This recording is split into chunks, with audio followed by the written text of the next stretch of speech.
كسيدة ومواطنة مصرية بتعرض للابتزاز والتهديد الغير مسبوق من طليقي ضابط الشرطة السابق أحمد محمد السيد رجب.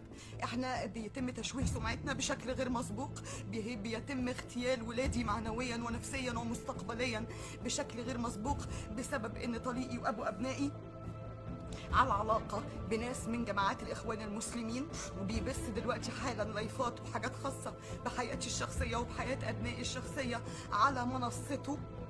مش عارف هو بيعمل ايه، وللأسف الشديد فاسد فساد غير طبيعي. بنتي معرضة للانتحار، بنتي بتختال نفسيا وبتتدمر، وابني مستقبله بيضيع بسبب أب أهوج.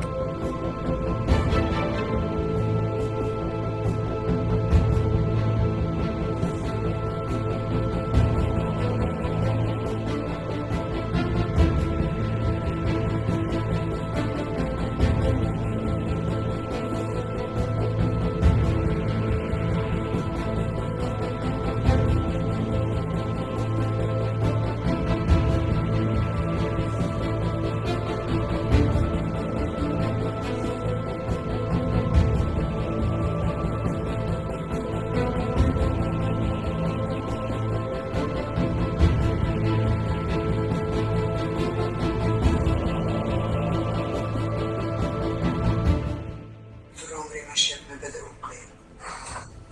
ايوه انا بقول أقعد أقول على كل حاجة حرام، كل حاجة غلط. انت محسساني ان انت رايحه تدخلي منها. احنا مش بنتكلم كده، احنا بنقول ايه؟ بنقول احنا بناخد بنجرب جميع الفرص المتاحه عشان برضه الموضوع ما يبقاش بالنسبه لك رايحه تقفوني دلوقتي يعني الناس كلها لا. وربنا غفور رحيم. يا ريس أرجوك وقف جنبنا يا ريس، أنا بناشدك بشكل شخصي وبشكل واضح ومباشر. أنا مواطنة مصرية قبل ما أكون إعلامية، بنتي بتختال نفسيا.